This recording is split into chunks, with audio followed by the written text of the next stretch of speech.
Neural nets often lose on ordinary tables.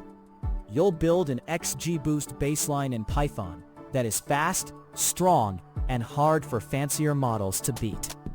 This is the pattern you'll be able to implement by the end, which trains a tuned gradient-boosted tree model on labeled rows and reports accuracy as a strong baseline.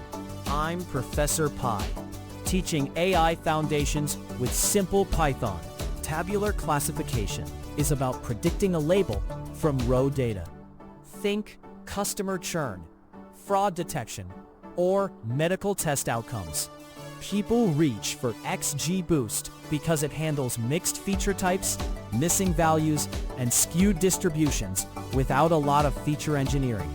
It scales to thousands of rows quickly and often outperforms neural nets on plain tables. At its heart, XGBoost builds many small decision trees in sequence. Each new tree corrects errors the previous trees made. The result is a strong ensemble that captures nonlinear rules without needing deep math to understand. Strengths include robustness and speed. Weaknesses include potential overfitting if you stack too many trees on tiny data. We will build a compact, repeatable baseline that trains quickly, inspects predictions, finds the most important feature, adds early stopping, and then wraps it into a small cross-validated score.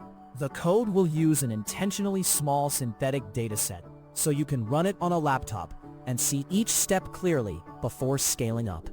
Now, we'll train a first quick model.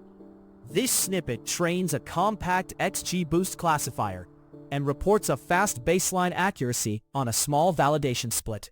We create a repeatable synthetic table with a fixed random seed, where the label depends mostly on the first two features plus noise. The variable CLF is an XGB classifier with shallow trees and a modest number of estimators to keep training quick while still learning signal.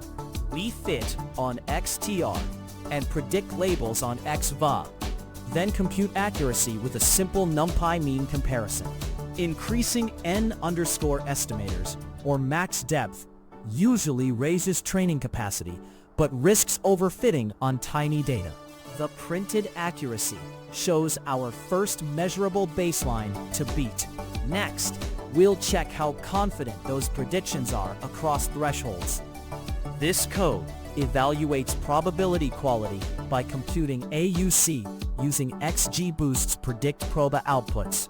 The variable proba holds the positive class probabilities from the trained XGB classifier, CLF, which capture how confident the model is rather than only hard decisions. We pass those scores with the true labels YVA into ROC-AUX score to measure ranking quality across all thresholds. AUC is threshold-free and often more stable than accuracy on imbalanced or noisy problems, making it a handy baseline metric. If learning rate were increased, probabilities can become sharper but may overfit. Lowering it tends to smooth them.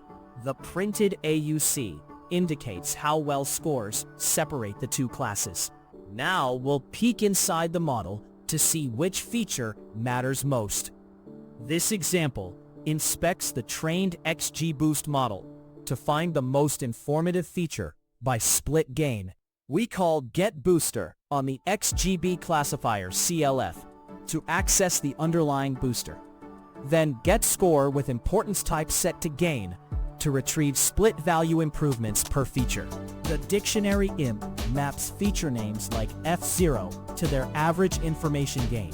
We sort those items in descending order and take the first entry as the top contributor. A higher gain suggests splits on that feature consistently improved loss more. The printed top feature and its gain quickly explain where the model finds most signal. Next, we'll add a smarter stopping rule so training doesn't waste trees. This snippet adds early stopping in XGBoost to tune how many trees to keep. We initialize CLF2 with a small learning rate and a large cap on N estimators. Then provide a validation set through eval set, so the trainer can monitor log loss. The parameter early stopping rounds tells training to halt when validation stops improving, and the booster tracks best iteration accordingly. We compute best trees as the index +1 for human readability. Increasing learning rate usually reduces best trees, but risks missing nuanced patterns. Decreasing it grows best trees and can generalize better at the cost of compute. The printed best tree count anchors a pragmatic training budget for this data. Finally, we'll convert that tuned run into a compact cross-validated baseline. This code turns the tuned XGBoost setup into a compact cross-validated baseline. We create a threefold StratifiedKFold for balanced splits and iterate over train and validation indices. For each fold, the Model M uses best trees from early stopping, fits on XTR, and scores probabilities on XVA.